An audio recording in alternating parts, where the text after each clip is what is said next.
my favorite Gronk is end of the day on fumes of his media tour Gronk. That is the Gronk we're getting right here on the Rich Eisen Show. No cares given. Here we go. Rob Gronkowski, courtesy of FanDuel, is here. Good to see you, man. Hey, it's a pleasure, man. Thank you guys for having me here. And you're not even at Radio Row. It's a zoo over there, man. I know. You got your own setup. That's just how big time you are, Rich. You know what?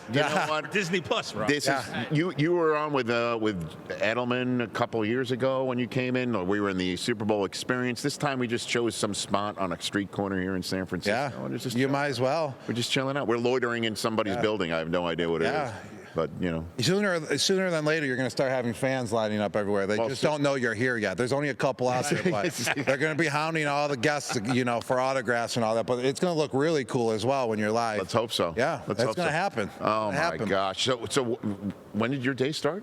So I started this morning. I went on Good Morning America. Obviously, that's an East Coast show. So I was there at Splash Restaurant, right at Chase Center. Where, obviously, Splash Brothers. Yeah. And I was like, hey, I could be the third Splash Brother because I just drained threes, even though I never made a three-pointer in my high school career. Ever? No, ever. I was the guy that just down low. I was Shaq. I was Shaq, but I could shoot better foul shots. Yeah, I'll tell them that too, just for fun. So guys and kids in Western New York didn't know what hit them, pretty much. No, they didn't. I was a football player playing basketball. I was dominant because I was just bigger and more athletic than everyone, but I had really no basketball skills. It was just me, two dribbles, bam, slam it, or just lay it up. I can't even imagine that. Yeah, 5 guys going flying that way, another 5 going flying that way, elbowing a couple guys throwing cheap shots at me, nothing called. It was just everything goes. So no three-point. Did you ever attempt one? I attempted like 2. They were close. Okay. But I never made a three-point shot in my whole career. What about today? Did you make one? It was pop a shot. I'm number 1 in pop a shot, and actually I'm really good at shooting now. I practice basketball whenever I'm at home and I have time. It's one of the best workouts. It's a really feel-good workout. Yeah. It really is. It's not any pressure on your joints. You're just shooting. It's working on your hand-eye coordination as well. And I tend to try to do 300 shots in a workout. It takes about 45 minutes to an hour. It's really tiring. It's like even though you're just shooting a basketball, you feel more jacked after than lifting 100 pounds on the bench press, on dumbbell bench press, just from all the repetition, and you feel really good from it. And then the next time I go back, after 300 shots that first day, I'm terrible. The second time I go back, I drain everything. It's kind of like golf. You got to be consistent. Gronk says you're 21-18 your senior year. Yeah, I scored 21 points, 18 rebounds a game.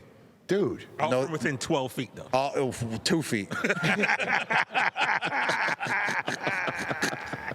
And then you were killing it in football, too. Yeah, I was killing it in football.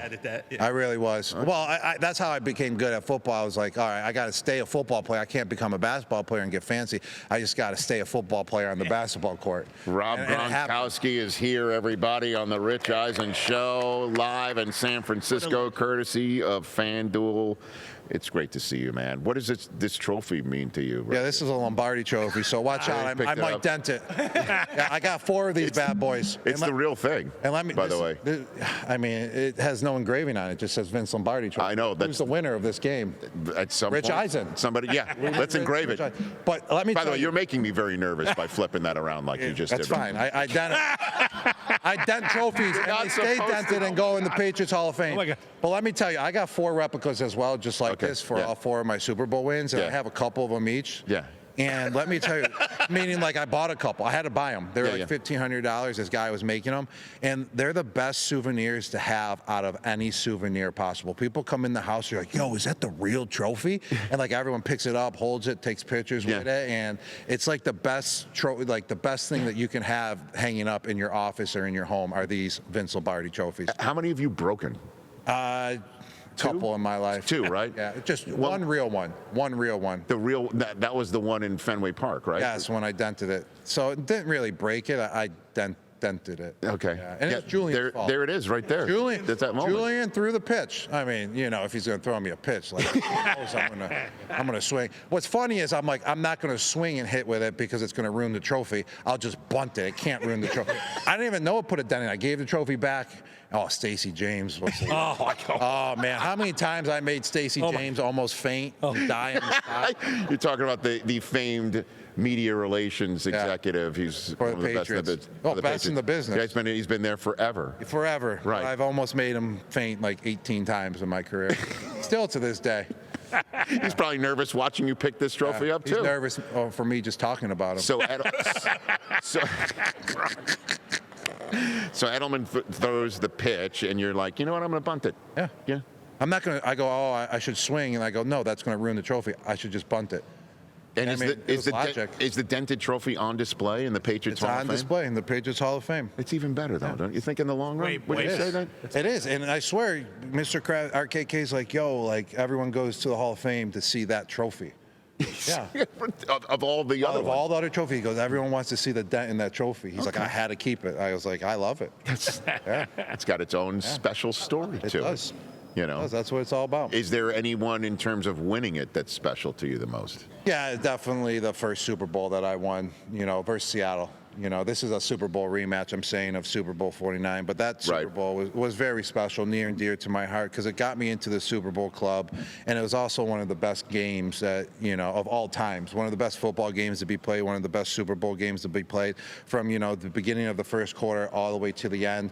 And everyone contributed. I mean, Julian had the game-winning touchdown. Amendola, my boy, had a touchdown. Shane Vereen had like 10 catches out of the backfield, for how many first downs. I had a nice touchdown on the fade route, on KJ Wright, going into the first half, and then obviously what the defense did with the Malcolm Butler interception. It was a complete game overall, and it was my first time winning the Super Bowl, so you'll always remember that, and it'll always be special. And it was the fastest I ever gotten up from sitting down in my life, no doubt about that. Right when he caught it, boom, I popped right up and just started celebrating, man. It was very emotional, and it was one of the most joyous moments of my career as well. I was in the stands. It was the first first Super Bowl on NFL Network where I wasn't doing a post game, so I went as a fan. Really? My whole, in-laws, they're all from Massachusetts. They're all Patriot fans. My youngest son is now a diehard. He's going to be flipping out that we're talking on the show. He's just jacked up to come to watch this Super Bowl,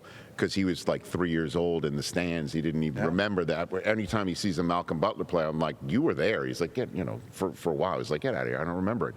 But the reason why I'm bringing all this up is I've never in my entire life, going back to my Sports Center days, ever been at a sporting event where people who were crying were immediately cheering, and people who were cheering were immediately crying in the flip of one switch like that play. I've never seen anything like it in my entire time. Yeah, I bet so. I never actually really looked at it that way, and that's kind of what, keeps these fans just keep coming back. The emotion that this game brings to them is incredible, and it can flip at any other time, like you said. And when it's in the bad way, you're coming back because you want it to happen to you in the good way as well. Right, and you probably just couldn't believe it, right? I mean, you were sitting there thinking this thing's over. You're not winning the Super Bowl, I'd imagine, right? No, I had some faith. You did? I had some faith. I mean, we stopped them on the play before. I mean, it's the least talked about play when Dante Hightower tackled Marshawn Lynch one-on-one before they threw the pass. I mean, they handed off the ball the play before, but Marshawn Lynch, Dante Hightower's an absolute beast. I mean, he's actually bigger size than Marshawn Lynch, probably stronger too. And Beast Mode's a savage, but Dante Hightower made the play of the game with that tackle, which forced him to throw the ball. Yep. You've been talking about that I bring it up all the time. Yeah. And here's the other thing too, Gronk, that I point. Oh, they should have just gave it to him on the next play. They would have scored. Would they? Because Dante Hightower tackled him on the exact same play the play before, with one shoulder, by the way. He was hurt in that game. Yeah. Exactly. There we go. I mean, Dante Hightower, he's playoff Hightower. Beast. Yeah, beast. I mean, he comes through in the playoffs like I'd never seen before. 28-3. What are you thinking? Because Hightower, by the way, had a big play in that game too, right? Playoff, kind of flipped the script a little bit. We were dominating them, actually. I mean, it was 28-3, but I mean, we were moving the ball. Yeah. We just had plenty of mistakes that we made, and Coach Belichick at halftime was like, "Yo, we're doing what we need to do. We're not changing really anything. The thing is that we just can't have the turnovers. We can't shoot ourselves in the foot." And then another big thing he said is, "We're better conditioned than this team. They're going to fold. They're going to collapse." He said that? Yeah, throughout the week, we're better conditioned. And he would always be saying it. We always ran these hills, man. Everyone hated it, but he always engraved in us, we're going to be the better conditioned team, and it's going to come down to it. And he knew we were too. And he even said it throughout the week, and it showed. we ran, 99 plus plays on offense, including the overtime. Dude, if you watch the last couple drives, their defense was absolutely gassed, and our offense was still going at full speed because we were a better conditioned team. And Coach always brought that up as well. I mean, he just knew the niches of what's going to happen in the game and what's going to play in our favor. That was like a better detail than what they're going to present against our opponents going to present against us. Could you imagine how many more Super Bowls you have if you had a Hall of Fame head coach? I know, man. Dude, I would probably have like 8 Super Bowls, you know what I mean? if I actually had a real coach, like someone that's in the Hall of Fame. Yeah, that one. Yeah, like it would be a no-brainer then. Like, the guy is not even a Hall of Famer, Bill. Like, I mean, terrible coach. Yeah. Just think about it. If you really, That's just absolutely crazy, man. Just absolutely absurd that he's not in. I mean, what's this? This is setting the standards that there's going to be no head coaches ever that's going to be a first ballot. And there's one right now that is 100% deserved to be. I mean, Sean McVay's kind of on his way. He's still so young. But Andy Reid. Yeah. Come on, Andy Reid's not a first ballot Hall of Fame. Look at his career. But guess what? He's not now because Coach Belichick isn't. Well, they might change the rules in terms of how to vote. Well, how to vote, I don't know. You want to know who's a fourth ballot Hall of Famer now? Who's that? Tom Brady. He might not even make it. He's sweating it out now. Huh? He is. He's sweating it out. That would be hilarious. I mean, it would be pretty hilarious. I mean, because then it would really ruin the Hall of Fame, though. Oh, yeah. It would ruin it if he's not. It's not going to happen. Yeah. Are you worried? No, don't be worried. About Tom? No, About you. I mean, How many years have you been out now? I think I'm eligible next year. So maybe you and Belichick go in. Yeah. What if you and Belichick go in together? Me, Belichick, and RKK at the same time. Dude, That would be pretty cool. I mean, that's entirely possible. I'm not against it at all. I mean, I can only control what I can control. I mean, I don't Sure. really talk about my situation. Of course. I mean, because, that's a very prestigious honor, and you don't want to get out of your lane. Yes. You can't really control it, but if that did happen, I mean, I'm down for that. Let's just say that here's what's going to happen, because I'm able to talk about it, because it's like Fight Club. You don't want to talk about that sort of stuff, right? Because it's bad form to say I'm going to the Hall of Fame, even though you are going. Bad juju. I don't want to. We're removing the juju from it. Okay. So you're going to get in, and then Belichick gets in. All right. And let's just say that just that two alone happens. What ends up happening is during Bill's speech, your family will all be there, right? For you. Yeah. You get up and you start dancing around him like you did on the draft stage during his speech. And you know what I mean? Like, how do you like me now? Yeah. You know what I mean? Like, after all those years, who gets the last laugh? Yeah. Right? There we go. Now we're What do you think? game planning already. What do you think? Strategizing. That's what I'm trying to. Oh, I'm gonna have to do something. Because your whole that's the family's case. going to be there. Yeah, I'm gonna have to do something. And know no what I one mean? can call to tell him to get off the stage. Yeah. That's right. We'll call Bill. Yeah. Bill, get off the stage. You know? Oh, we're gonna have to play off each other. If that happens. Possibilities are limitless. If he even gets in. At this point, you might as well put him in like 5 more years. It might have been, no lie, it might have been the best thing for him not to get in. Not saying that, because I'm saying, like, dude, that, like, with not having a good year at UNC, like, everyone came to his defense now. And, like, he's got so much great pub from not getting in. Like, it could have possibly been a good thing.